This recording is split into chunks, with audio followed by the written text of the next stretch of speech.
E eu fui uma criança como qualquer outra criança, igual essas que tem aqui. Sou filha de mãe solteira e fui criada com todo carinho, como toda criança. Tive uma mãe amorosa que sempre fez de tudo por mim. Fui muito bem educada também.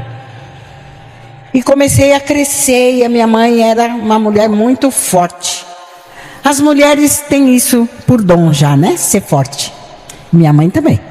Minha mãe era muito forte e eu era muito levada. Levada. Pensa numa criança levada, eu. Muito. Mas eu era amada, muito amada. Mas eu continuei crescendo. Crescendo na estatura, eu cresci assim, quase tudo. Quase. Se não fosse o quase, eu seria mais alta. Mas o quase não deixou. Eu continuei crescendo. E a minha mãe continuou me amando. Mas ela teve essa filha muito nova. A minha mãe acho que tinha 16 anos, nem isso, quando eu nasci. Ela era muito nova. Mas mesmo com todos os problemas e barreiras que ela achou pela frente, ela foi cuidar dessa filha e ela foi trabalhar por causa dessa filha, para cuidar dessa filha, para educar essa filha. E minha mãe trabalhava em São Paulo, lá na capital, nos bairros nobres. E ela conheceu alguém, logicamente, né? Ela era nova. Mesmo sendo mãe de uma criança, ela era muito jovem. E com o tempo, logicamente, ela acabou casando com essa pessoa. Eu também gostava do Nelson. Eu já tinha, 6, 7 anos. Eu também gostava dele. Ele era um homem normal. Quer dizer, normal, é. Não era ruim, era bom. Mas 1 ano, 2 anos, 1 ano e pouco depois, mudou. Ele mudou. De alguma maneira, ele acabou mudando e começou a beber. E a maltratar a única coisa que eu amava. Que eu tinha. Minha mãe. E eu continuo crescendo. E naturalmente, aos 9 anos, aos 8 anos, a gente começa a mudar. É natural da criança. Né? A gente começa a mudar. A gente fica um pouquinho mais rebelde. Isso é natural. Só que com alguém que muda dentro da sua casa, isso muda um pouco mais. E isso mudou. Ele começou a maltratar minha mãe, começou a xingar minha mãe, a fazer mal para minha mãe. Batia, se batia, não batia na minha frente, mas o que ele fazia era pior do que bater. E isso foi trazendo a revolta da criança, da menina de 8 anos para 9 anos, veio aflorando cada vez mais. Aos 9 eu fugi de casa um dia, porque ele chegou muito bêbado, fazendo muito barulho, e eu aproveitei a oportunidade, empurrei, ele caiu. Eu ia descontar tudo que ele tinha feito para minha mãe, ali naquela hora, mas a minha mãe viu e percebeu e não deixou que acontecesse. E aí eu achei que ela não gostava de mim. É natural. É natural isso na criança. Porque queira sim, queira não deixava de ser criança porque eu tinha 9 anos ou 8 anos. Isso era natural. E eu fui embora. Foi quando eu fugi. Eu fugi, eu sabia para onde eu ia? Não. O que eu queria, eu fugi porque eu queria fugir? Lógico que não. Eu fugi porque eu achei que eu estava sendo abandonada e eu fui embora. Ali na cidade para onde eu fui parar, no centro de São Paulo, eu conhecia porque eu passava com ela todo dia por ali. Mas não que eu ficava ali, só que as pessoas que ali conheciam ali bem o centro da cidade, me conheciam. Conhecia minha mãe conhecia ali, eu não. Eu passava com ela porque ela trabalhava nos bairros nobres de São Paulo. E eu ia com ela. E alguém foi lá falar comigo. Eu fiquei arisca, lógico. Eu não deixei chegar muito perto de mim, não. Só que ele percebeu que eu não dava nem muita atenção e nem cheguei muito perto e estava me esquivando para sair. Ele falou que me conhecia, me chamou pelo nome e falou o nome da minha mãe. E o nome da minha mãe não era um nome comum. E eu entendi aí que ele realmente conhecia, tanto ela quanto a mim. Porque disse os dois nomes e falou que para mim ficar sossegada, que ele ia cuidar, que ele ia ajudar. E que parecia que eu havia fugido, porque eu estava sozinha e eu nunca ficava sozinha. E falou que ia cuidar de mim aquele dia. E me convidou para ir com ele, eu acabei indo. E eu fui com ele, quando chegamos no lugar onde ele me levou, um pouquinho para frente dali da onde a gente estava, era um casarão. Esse casarão tinha crianças da minha idade, menores, maiores. Aí eu fiquei, eu estranhei, mas não entendi muito, mas fiquei. No outro dia, um outro homem, não era aquele que me levou sumiu, mas no outro dia apareceu alguém que falou para mim assim, um homem que eu olhei para ele e não gostei dele. Sabe quando o santo da gente não bate com a da outra pessoa? Mas ele falou assim, para ficar aqui tem que pagar. E eu pensei, não deu certo, como é que eu vou pagar? Quem cuidava de mim era minha mãe, quem me dá as coisas é minha mãe, e agora? Mas ele não falou mais nada, eu fiquei quieta. Aí, quando passou uns 2 dias, ele saiu comigo e mais algumas crianças e nos levou para essas igrejas. Lá em São Paulo tem muitas igrejas evangélicas, mas tem muitas católicas também. E ele nos levou nessas igrejas. E quando ele saía dessas igrejas, ele saía com muita coisa. E aí eu comecei a entender que ele era aliciador de menor. Porque ele sustentava, não tão direitinho como devia, mas ele sustentava aquelas crianças que ele tinha com ele lá. As igrejas sustentavam aquelas crianças, de roupa, calçado, comida, tudo.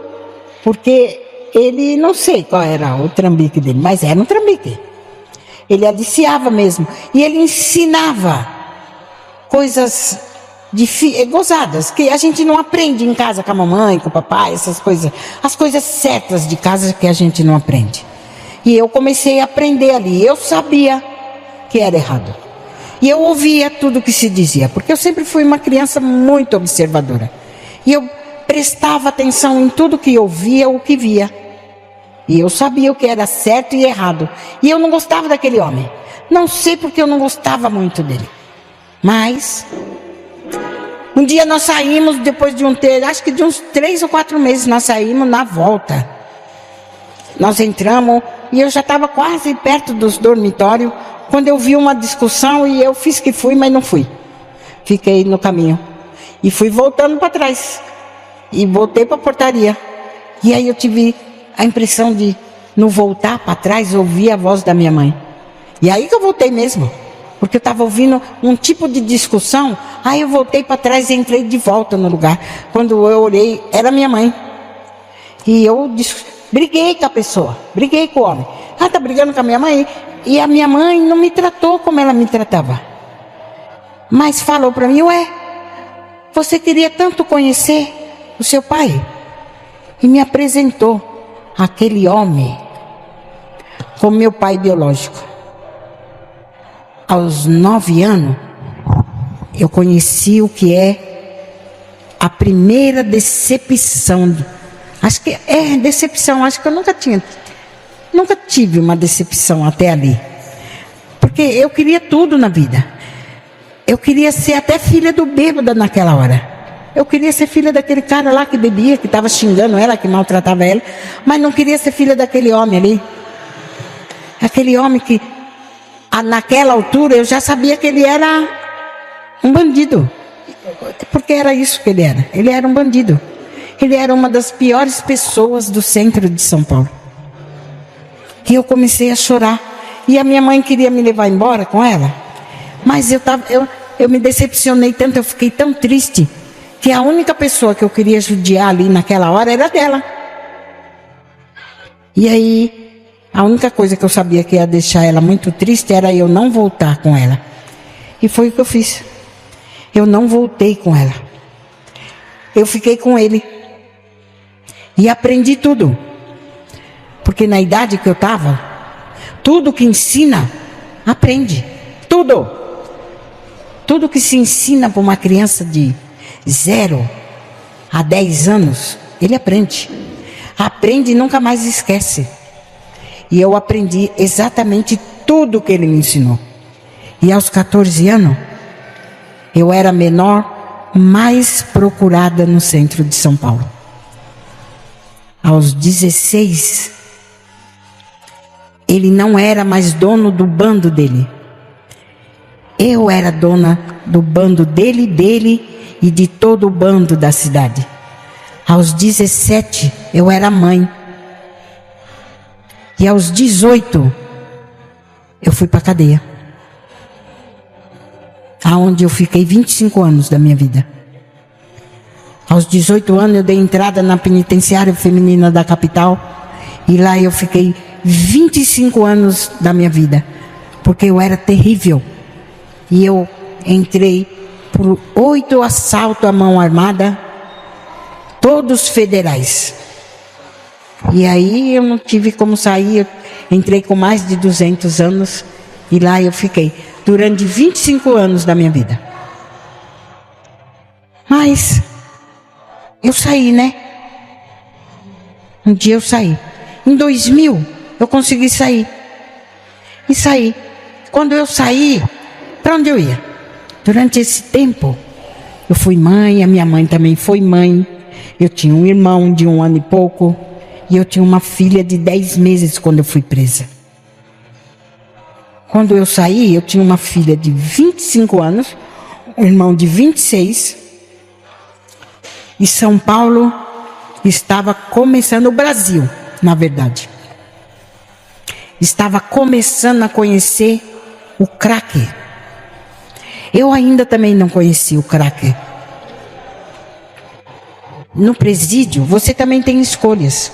Como em todo lugar que você estiver e quiser, você tem escolhas. Na rua eu fiz escolhas erradas. Já comecei escolhendo errado em ficar com o pai. Mas no presídio as coisas foram um pouco diferentes. Eu fiz escolhas boas e certas mesmo estando no presídio. E eu escolhi defender mulheres, eu escolhi ser outro tipo de pessoa, escolhi fazer cursos. Entre os cursos, eu fiz um do Senai, que era de costura. Por isso hoje sou costureira profissional. Fiz lá, tirei o diploma, costurei lá durante 20 anos. Vim para a rua com isso no coração.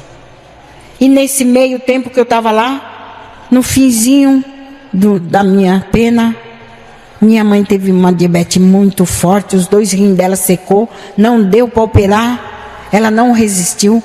Quando eu estava pertinho de sair, ela morreu. E aí eu perdi o contato com eles. Só ficou meu irmão, meu padrasto e minha filha. E eu não sabia onde eles estavam. Mas isso veio no meu coração, que eles eram minha herança. E que eu não queria mais voltar para aquele lugar. Se eu saísse, eu não ia voltar. E eu saí. Em 2000 eu saí. E eu saí com o propósito de trabalhar. E eu fiz de tudo para isso. Fiz teste, passei em testes. Mas na hora de entrar, é que é o problema. 25 anos, não é 25 dias. E os empresários não deixam isso barato. E eu não consegui entrar em lugar nenhum para trabalhar. Mas alguém falou para mim, eu conheço uma fazenda aí que está precisando de alguém para trabalhar. Aí eu pensei, nossa, mas sou paulista. Paulista não sabe capinar. Porque para trabalhar em fazenda, eu pensei, né, fazenda, de repente é para capinar. Mas também tem outros serviços para fazer em fazenda. Falei, de repente dá certo. Eu só queria trabalhar. E além do mais, dava para ir. Eu fui. Aceitei o serviço. Meu dinheiro estava acabando. Eu aceitei o serviço e fui. Fui para a fazenda. Era uma fazenda mesmo. Bonita, grande. Tudo que tinha numa fazenda, tinha naquela. Tudo. Mas tinha também uma refinaria. O rapaz que me atendeu no dia seguinte, depois que eu cheguei, falou para mim assim, você conhece crack? E eu Conhecia craque, mas craque, jogador de bola, jogador de vôlei, jogador. Não conhecia craque. Ele falou: eu preciso de alguém para fazer craque. E abriu a mão. E me mostrou um quadradinho que estava na mão dele.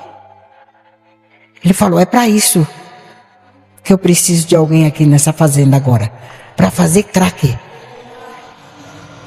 Se você quiser ficar, já está dentro, é só entrar. Eu não tinha como voltar, porque eu nem sabia direito onde é que eu estava. Nem lembrava mais como que era São Paulo. Nem lá onde eu estava, eu nem sabia onde era. Eu estava longe. Como volta? Sem dinheiro, sem saber. Já que tá, vamos trabalhar, né? Eu nem sabia o que era o craque. Eu só sabia que era um quadradinho. Mas vamos aprender a fazer. Quando ele me levou para o galpão que abriu, e que eu vi todo o maquinário, e senti o cheiro, e vi toda aquela droga, eu falei: corri, e olha onde eu vim parar. Mas eu estava lá, para mim voltar, eu tinha que trabalhar. E eu fiquei lá, aprendi a fazer o crack, e descobri que crack era uma droga feita, e para fazer ela é toda manual, todinha.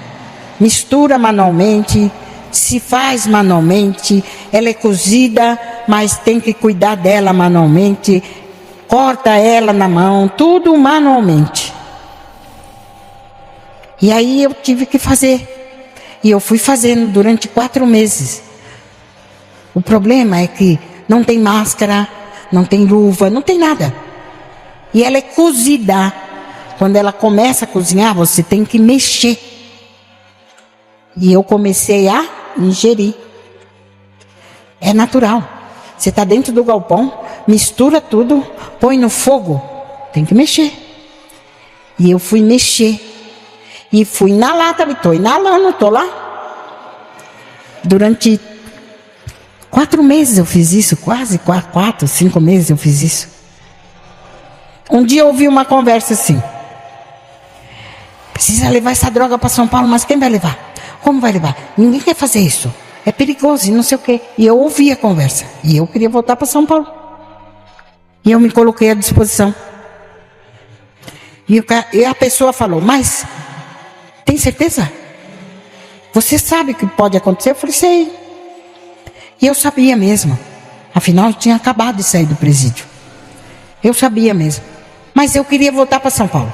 Eu não tinha desistido do meu sonho. Tudo que eu queria era encontrar meu irmão e minha filha. Eu queria voltar para casa. E ele falou: então tá bom.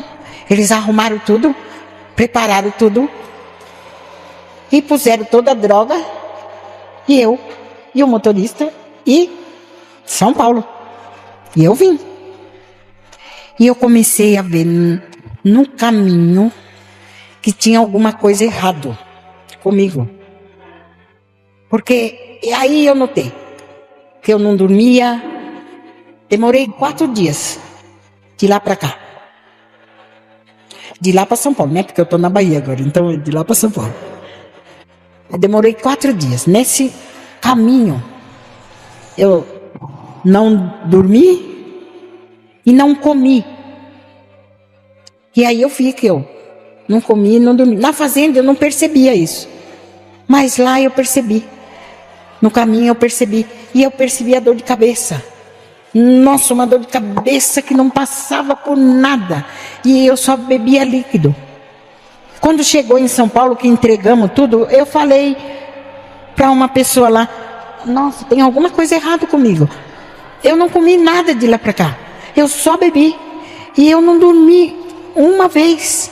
Nós não paramos para mim dormir. Tem alguma coisa errada. E essa dor de cabeça? Aí o rapaz falou: ah, que dó. Você também não escapou. Falei: não escapei de quê? Ele falou: você também está viciada. Falei: não pode ser. Falei: eu conheço quase todo tipo de droga. E eu nunca usei elas porque eu nunca quis. Eu experimentei quase todas. E o crack, eu não sei nem usar essa droga aí. Ele falou: é? Faz o teste para você ver. Eu falei, como que eu vou fazer teste? Eu nem sei usar. Ele falou, vou preparar para você. Você vai ver se você está ou não viciada. E ele preparou. E eu usei. Foi como tirar a dor de cabeça com a mão e jogar fora. E aquilo me deu uma dor tão grande, eu fiquei tão triste. E eu estou no meio de São Paulo já. E aí a vontade era de acabar com tudo aquilo e continuar fazendo o que eu ia fazer, procurar o que é meu, minha filha e meu irmão. E aí eu tinha até dinheiro suficiente ali, mas estou viciada. Realmente eu estava viciada. A dor de cabeça mostrou que eu estava viciada. Aquilo que estava doendo era abstinência. Eu não estava mais inalando a droga. Então eu estava viciada. E o viciado, a primeira coisa que ele perde, infelizmente, é o caráter. E uma pessoa sem caráter, ela tem o quê? Nada. Como é que eu vou entrar dentro de uma casa que são duas pessoas que sabem que eu existo? Lógico que sabe, os dois. Mas eu vou entrar lá, vou chegar lá e vou falar, ó, eu tenho dinheiro, eu vou morar aqui com vocês, você sabe que eu sou sua mãe, você sabe que eu sou sua irmã, eu vou morar aqui com vocês, não tem problema nenhum, a gente vai se dar bem, mas eu sou viciada, tá? Como é que faz? Uma pessoa mentirosa, dissimulada, que mexe nas coisas, que não tem um mínimo de caráter, de amor próprio, de nada, porque o viciado ele não tem nada. Infelizmente ele não tem. É do viciado isso. Aí eu estava onde? No meio da Cracolândia. Quando eu pensava isso de mim mesmo, eu pensava, o que eu vou fazer? O que eu vou fazer dentro da casa dessas duas pessoas que vivem uma vida normal? Vou lá estragar a vida deles. Eu estou aqui mesmo. Vou ficar aqui. 14 anos. Aí eu virei aquilo ali, ó. Durante 14 anos. A bruxa da Cracolândia. Não que eu fazia feitiçaria ou qualquer coisa assim. Uma pessoinha pequenininha veio pedir, acho que droga para mim. Eu falei, não dá droga para criança, não. E ele saiu bravo, gritando, chorando. E falou, e me xingou. Sua bruxa. E todo mundo ouviu e achou que era isso mesmo. E eu virei a bruxa da Cracolândia por causa de uma criança. Mas, e eu também ajudei, né? Porque, olha lá, cada dia mais eu fui ficando definhando, ficando horrível, usava muita droga, fui emagrecendo, era horrorosa, não falava com ninguém, não ficava com ninguém, não tinha vontade de nada, não queria nada. Porque é isso que o usuário é. Ele não quer nada, ele não gosta de nada, ele não gosta de ninguém. E ele vai sumindo, e sumindo por fora, por dentro, por tudo. Mas aí aconteceu uma coisa boa. Naquele lugar acontecem coisas boas também. Parece que foi ruim, mas foi boa. Apareceu um pastor lá, que viu aquele povo daquele jeito, mas ninguém entendia da onde saiu aquele monte de gente que estava daquele jeito ali. E ninguém sabia por que aquele povo que estava ali estava daquele jeito. E o pastor foi lá, saiu do Rio de Janeiro para pregar na primeira de São Paulo. E foi pro hotel. No dia de pregar, o povo falou para ele, a gente vai buscar o senhor aí. Ele, não precisa, eu vou sozinho, eu sei, eu conheço o caminho. Falei, então tá. Ele estava perto mesmo, falei, então tá. Ele foi. Só que ele entrou na rua errada. Ele foi para onde? No meio do povo da Cracolândia, bem no meio. E aí ele olhou para um lado, olhou para o outro, nem viu nenhuma saída. Ele falou, meu Deus, tem misericórdia de mim. Crente faz isso mesmo. Quando ele fica assustado com medo, ele faz isso. Mas eu oro por ele todo dia, por causa disso. Porque ele se perdeu no meio da Cracolândia. E no dia que ele se perdeu no meio da Cracolândia, eu estava lá. Eu estava lá. E ele pediu misericórdia para Deus, e Deus falou: é de você mesmo que eu tenho que ter misericórdia? Vai para os lados. Olha aí para esse povo que está indo para o inferno correndo. E você está aí vivinho, indo para os meus braços andando. E você está me pedindo misericórdia. E aí ele falou: entendi. Já entendi. Ele andou um pouquinho mais para frente, conseguiu sair dali e enxergou a primeira igreja e foi. E ele chegou na primeira igreja e não conseguiu pregar o sermão que ele tinha pronto dentro da pasta dele. Mas ele desafiou todos os crentes do mundo, do Brasil pelo menos, a ajudar aquele povo que estava indo para o inferno voando. E o povo aceitou. Foi com ele. Pegou na mão dele, pegaram na mão de Deus e criaram a Cristolândia. E os outros crentes vieram com ele, porque não é só os batistas que estão entrando dentro das Cracolândia. O mundo está entrando dentro das Cracolândia. Uns levam água, outros levam comida, outros levam uma palavra, outros levam muita coisa. Eu tenho vários testemunhos dali, da Cracolândia, que aconteceu comigo. Eu descobri que o diabo, por exemplo, não podia ler o meu pensamento. E foi uma irmã que falou para outra menina do meu lado. Eu estava esperando ela ir embora rápido para mim poder usar, quando ela falou que o diabo não podia ler meu pensamento.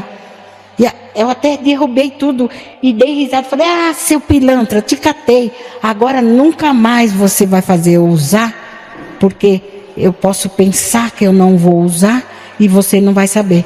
E antes eu só falava: hoje eu não vou usar. E parecia uma coisa. Eu até ganhava. Bastante até. E eu falava. E ele ouvia. Quando eu parei de falar, Deus começou a trabalhar. Então vários crentes hoje entram lá por causa disso. Porque um pastor se perdeu lá dentro. Né? Eu acho que vocês sabem quem é o pastor. Eu acho que vocês sabem que foi o pastor Fernando que se perdeu lá. E ele chamou todo mundo. E o mundo pegou na mão dele com ele. E criaram a Cristolândia e a coisa começou a acontecer. E me resgataram também. Porque por causa disso começou os amarelinhos a aparecer dentro das Cristolândia. E é as pessoas que os usuários respeitam. Eles não respeitam nada e nem ninguém. Mas os evangélicos, eles podem estar de amarelo, de azul, de verde, do que quiser. A gente sempre conhece. E eles sempre conhecem. Eles sempre sabem que é ou não evangélico. Entrou, eles podem estar até fumando, eles engolem se for o caso. Mas eles respeitam. Porque para o usuário, o evangélico é como um cristinho. Porque são as únicas pessoas que têm coragem, de verdade, de respeitá-los. Tem coragem de dar água. Tem coragem de fazer o que fizeram comigo. Começou a aparecer os amarelinhos dentro das Cracolândia. E aí quando foi um dia, eu desci, entrei na Cracolândia no fluxo maior, porque durante a noite a gente andava por todo lado ali, mas chega uma hora que se junta tudo num lugar só quando o dia começa a amanhecer. E eu entrei, tinha amarelinho que não acabava mais. Nossa, tinha mais amarelo do que usuário. Parecia que tinha brotado até amarelinho lá dentro daquele lugar. E não dava nem para andar. Aí eu tentei até me esconder, mas não deu. Mas quando eu parei de andar, eu senti que alguém parou nas minhas costas. E aí eu olhei para trás, para ver quem era. E tinha alguém mesmo. Quando eu virei de uma vez, ela me abraçou. E falou que Jesus me amava. Eu tomei um susto, mais um susto, porque ali naquele lugar, principalmente naquela época, as pessoas, tudo de errado era culpa do usuário. Se ela estava com raiva, a culpa era do usuário. Se as coisas estavam ruins ali naquele lugar, a culpa era do usuário também. Tudo era culpa do usuário. Aí ela vai me dar um abraço numa mulher daquela ali, ó. Não dá nem para enxergar direito, né? Mas é que eu era feia mesmo. Hoje eu sou bonita, viu? Não adianta ninguém falar que eu sou feia, que eu não acredito. Mas hoje eu sou linda, hoje é fácil me abraçar. Mas na época eu era aquela coisa horrorosa ali. Né? E era insuportável chegar perto de mim. Ela me deu um abraço e ainda falou no meu ouvido que Jesus me amava. Quem era o Jesus? Eu nem sabia quem era. Mas eu tomei um susto tão grande que eu falei, eu fumo. E esse povo de amarelo aí é que é doido. Porque, gente, como é que abraça alguém assim? Aí você fala, gente, você é preconceituosa ainda. Está nesse tipo de situação e é preconceituosa. Qualquer um é. Qualquer um é. Em sã consciência, a gente é. Porque está nesse lugar. Desse jeito. Quem não é? Você é com você e com o seu colega. Qualquer um. E tem que ter muita coragem. E tem que estar com Deus para abraçar uma pessoa naquele estado. Naquele estado que eu estava ali. Não estava só suja de corpo. De espírito também. Vai saber quantos demoninhos tinha em volta de mim. E ela tinha muitos anjos. Porque ela abraçou e ainda falou que Jesus amava. E ela estava fazendo a trans, né? Um trabalho evangelístico que começou a fazer na Crancolândia. Acabou e ela foi. Mas o Jesus que amava eu, ficou aqui nas minhas orelhas. O abraço ficou aqui no meu corpo. E o que ela falou, ficou no meu coração. E ela ficou 60 dias. Depois disso, ela ia. Porque depois disso ela conseguiu falar com uma pessoa que ninguém conseguia chegar perto. E ela chegou e deu um abraço. Um abraço que salvou a minha vida. Foi esse abraço que me deu vontade de levantar daquela calçada e acreditar que as pessoas eram boas. Existiam as pessoas boas. E ela mostrou que existia uma, que ela era uma delas. E durante 60 dias, ela não desistiu de mim. Ela foi todos os dias. Ela chegou a ser chatinha assim, porque a gente tá lá todo dia, aquela rotina, aquela vida boba. Aí quer morrer, quer um monte de coisa. E todo dia alguém passa e te dá bom dia, te chama para tomar banho, te conta uma história. E ela contava uma história para mim todo dia. E eu, que não gostava de olhar nem para a cara de ninguém, ouvia. Quando ela falava bom dia, eu olhava, eu conseguia dar um sorriso. Não sei se saía um sorriso, mas eu dava um sorriso. E aí ela sentava, contava a história, me convidava para tomar banho. Eu não ia, logicamente, né? Mas ela convidava. Ela convidava para tomar banho, para comer alguma coisa. Contava a história. Um dia ela falou para mim assim, se você quiser sair desse lugar, eu tenho um lugar para te levar. Eu falei, é louca mesmo. É doida. Aí eu falei, vai me levar para onde? Ela falou, tem uma casa que tem até um sofá rosa. Eu não sei quanto tempo fazia que eu não pensava em nada, nem em casa, que dera um sofá rosa.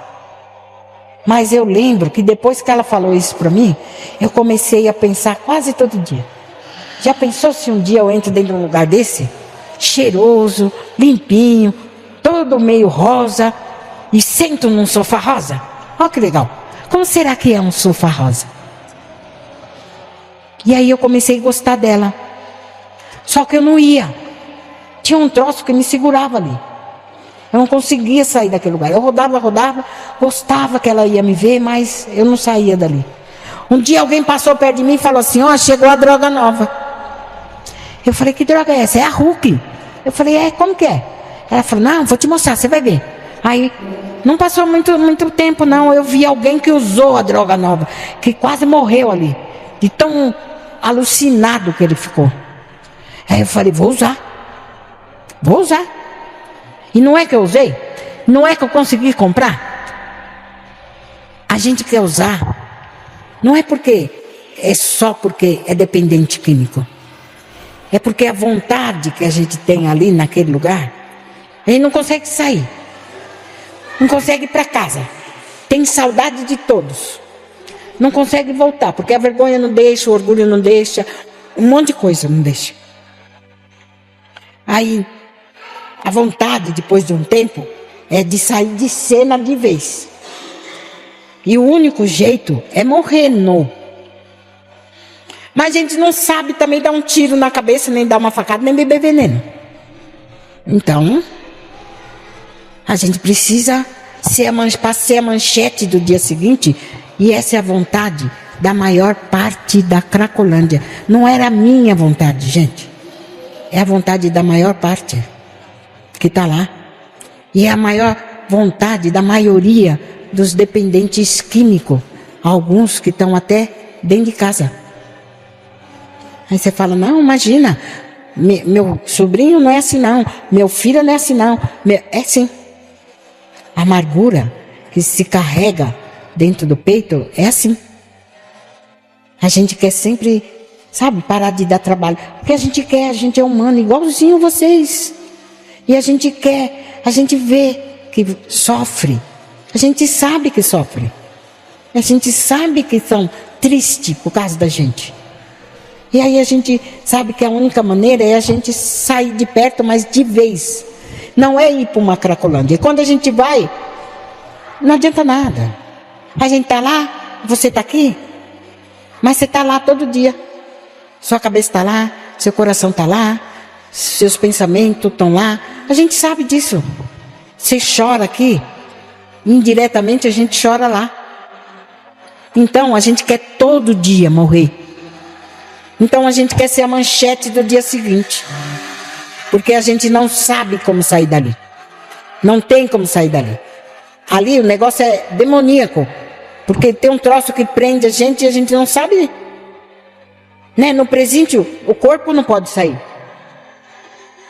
É só o corpo. Sua cabeça sai, pensa, imagina um monte de coisa. E lá? Que você está solto lá. Você pode ir para onde você quiser, mas você não sai. Você não consegue. É demoníaco. É assim. O vício é isso. A dependência é isso. A gente não sabe como é que faz. E eu queria usar droga. A Hulk. A Fernanda tentando tirar e eu não conseguia sair. A moça tentando me tirar e eu não conseguia sair. E aí eu consegui comprar a droga. E eu comprei. Uma madrugada eu consegui comprar. E eu consegui usar. Eu usei. Quando eu usei, não aconteceu nada. Fiquei tão brava. Fiquei tão nervosa. Fiquei tão triste. Porcaria. Lembrei na hora da menina. Lembrei dela e do Deus dela. E aí falei, perguntei para ele, quer o que comigo? Quer o que comigo? Você não gosta de mim? Não faz nada para mim? Olha como eu tô. Olha para mim. Nem morrer você vai deixar eu morrer? Porque não deixou fazer nada essa porcaria em mim. E não vai deixar eu morrer também? Quer o que comigo? Fala para mim. Você quer alguma coisa comigo? Eu quero ver. Me tira daqui. Ninguém conseguiu. E eu não consigo sair. Então me tira que eu quero ver. E chorei muito.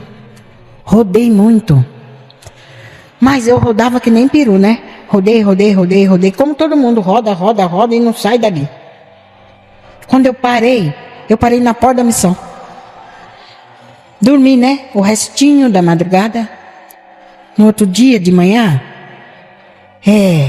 as pessoas de dentro me acordaram porque tinha que abrir.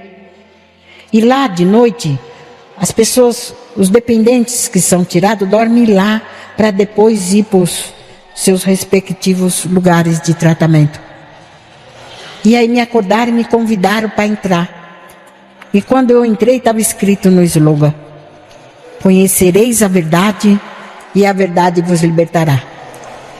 Eu li, por ler, mas eu não esqueci mais. E lá é assim, entrou, é igual ali, né? Ali. Entrou, é só uma saída, não tem essa, só tem essa. E é muita gente. Entrou, tchum. Eu entrei e sentei aqui. E encheu, daqui para trás, encheu mesmo. Quando eu sentei, eu lembrei que a menina tinha dito para mim que ela trabalhava lá. Aí eu pensei, eu vou falar para ela levar eu para Casa Rosa. Mas ia ter culto, porque tem todo dia. Aí eu sentei lá e fiquei lá. Começou o culto. Tá no meio do culto e eu tô procurando. e a menina não aparece. Acabou o culto. E aí eu comecei a chorar.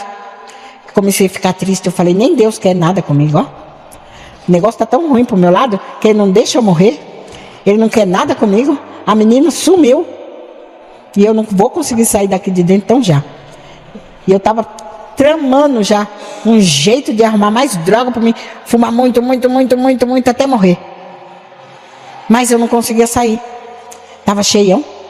E eu tô tentando sair, fui tentando, até que eu cheguei lá na porta. Quando eu vou sair, alguém me catou pelas costas e me abraçou assim. Quando eu virei, passou até a raiva. Na hora passou que eu vi aquele rostinho dando risada para mim e eu pedi. Leva eu para Casa Rosa, por favor, eu não aguento mais. Ela falou, a senhora quer mesmo? Eu falei, eu quero. Ela, então tá, agora. Senta ali que eu vou te levar. 11h30 da manhã, eu dei entrada, de 2012, eu dei entrada na Casa Rosa e começou um tratamento que durou 3 anos. Eu fiquei em tratamento em São Paulo, em Campinas, depois de volta em São Paulo. E nesse meio de tratamento, Deus foi tratando, foi cuidando. Porque quando a gente está em tratamento, a gente não trata só a droga. Porque a gente tem que tratar tudo. Tem que tratar o espiritual, o emocional, tudo. Tem capetinhas para tirar, capetinhas para matar, tem um monte de coisa. E eu tinha tudo capetinhas e capetões. Um monte de coisa. Aí levou eu, mas nasceu uma vontade de fazer para as pessoas o que foi feito para mim, porque eu não acreditava que existia coisas boas, pessoas boas, que faziam as coisas porque fazia. E os crentes fizeram, os batistas, né? Na verdade, foram os batistas que fizeram para mim. Os batistas me levaram para Casa Rosa e deram tudo. Tudo. Do tratamento às operações. Eu sou operada, tenho 2 safenas. Eu fui para o hospital, não fui para o hospital público. Fui para hospitais, fiquei muito tempo com um problema sério de pressão, com um problema sério de um monte de coisa. Eu tive que tratar muita coisa. Então, eles me deram tudo, fizeram tudo isso. Aí eu entrei numas que queria fazer para as pessoas que foi feito para mim. Porque foi feito para mim muita coisa. Aí eu falei, eu preciso conhecer esse Deus direito. Um pastor ouviu eu falando isso em Campinas. Ele falou, você não conhece Deus? Eu falei, ele fez um monte de coisa para mim, deu meu irmão e tal. Mas, assim, eu acho que eu não conheço ele direito. Ele falou, então vai para o seminário. Aí eu voltei e falei para Soraya. Soraya, o pastor falou que eu preciso ir para o seminário. Ela riu. Ela falou, se você acha que ir para o seminário é assim? Eu falei, não é? Ela, não, lógico que não. Tem que estudar. Eu falei, tem que estudar o quê? Ela falou, tem que estudar, Silvia. Falei, não, tá, tem que estudar, tudo bem. Eu já estudei até a 8ª. Ela falou, então tá, vamos procurar. Cadê o histórico? Onde está? Quem acha? Comece de novo. Então começa. Aí comecei. Tudo de novo. Eu fiz o veja, o eja, sei lá o quê. Eu sei que eu fiz. Eu fiz de novo. Fiz o ensino, fiz o fundamental. Fundamental foi fácil. O médio também. Depois eu fiz o outro lá. Que eu fiz em Minas, na divisa de Minas. E aí eu consegui ir para o seminário. Fui para o Rio.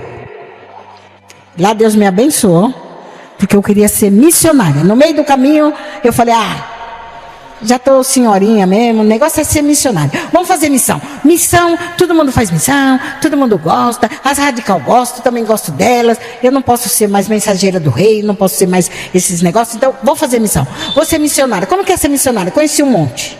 Aí, gostei delas todas. Falei, me ensina a ser missionária. Silvia, ninguém ensina ninguém a ser nada. As coisas acontecem. Eu falei, então tá. Então vai acontecer comigo também. E aí, um dia, no seminário, eu fui para o jardim de oração, orei e pedi para Deus. Deus, faz de mim uma missionária. Eu fiz os 4 anos. Nos 4 anos. Sem falhar um. Eu só falhei no último ano, não porque eu não consegui passar. Eu passei em todas as provas. Só que na última, de setembro, eu fui fazer a safena. E aí eu não pude prestar. Mas até ali eu passei. Na de junho e agosto eu passei. Faltava as 2 últimas para poder fechar. Eu não me formei com a minha turma, mas eu formei com a turma seguinte. E hoje, para a glória de Deus, eu sou missionária dos batistas. E posso contar para todo mundo que Deus transforma. Ele transforma. Ele transformou a minha vida todinha assim, ó. Eu sou feliz, eu sou feliz. Eu moro com o meu irmão caçulinha. O menininho de 2 anos que ficou lá, né? Que prometeu para o Senhor que se o Senhor mostrasse para ele onde é que estava a irmã dele, ele se rendia aos pés do Senhor.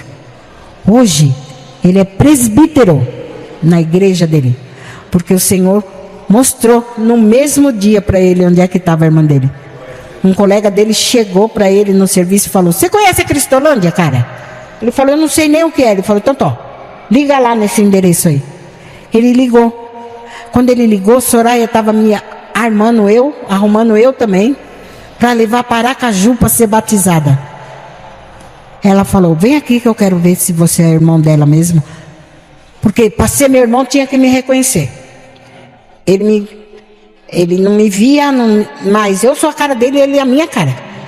Aí levou ele lá na Casa Rosa, tem como fala? Uma varandinha, né? E eu estava assim, com a missionária, e ele estava lá no carro. E ele da janela disse que quando me viu, ele quase desmaiou.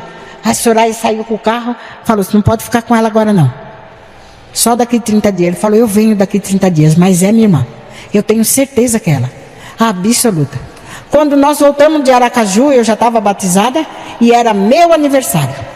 Soraya tinha prometido me dar um bolo e ele completou a festa e eles fizeram minha festa de 57 anos. E daí para lá, eu estou aqui até hoje. Hoje eu moro com esse irmão. Minha filha ficou brava durante um tempo. Em 2017, eu passei no Fantástico. Um dos 18 mil televisores que assistiu a reportagem foi o dela. E ela entendeu por que a mãe dela não criou ela. E perdoou a mãe dela. Hoje, ela é minha vizinha. Mora do lado. Nossa casa é geminada assim. Se abrir o portão, eu passo para o quintal da casa dela ou ela para o quintal da casa que eu estou. Deus não é bom? Deus não transforma? Deus não traz de volta tudo aquilo que o coração da gente quer? E tudo que eu queria era o quê? Voltar para casa. Direitinho. Certinho. E Deus fez isso. Ele fez na minha vida. E Ele faz na sua. Ele faz na de qualquer um. É só a gente querer. E a gente deixar. A gente deixar Deus fazer. E eu só pedi. Porque Deus não veio para fazer nada para ninguém que não precisa. Ele veio para nós que precisamos. Porque é nós só que somos falhos. Eu fui muito mais falha do que vocês. Não é por isso que Ele me ama mais. Ele ama nós do mesmo jeito. Porque Ele fez nós um por um. Nós somos perfeitos. Ah, mas eu não sou perfeito. Somos. Sabe por quê que nós somos perfeitos? Porque nós somos a imagem e a semelhança. Se nós somos a imagem e a semelhança deles, Ele é perfeito. Nós também. Né? Que a gente tem que acreditar nisso. Se nós somos filhos do rei, somos reis e rainhas. Sempre seremos. Temos que acreditar nisso. Amém? Deus abençoe a vida de vocês. Veja essas e outras mensagens aqui no canal e continue sendo abençoado pela palavra de Deus.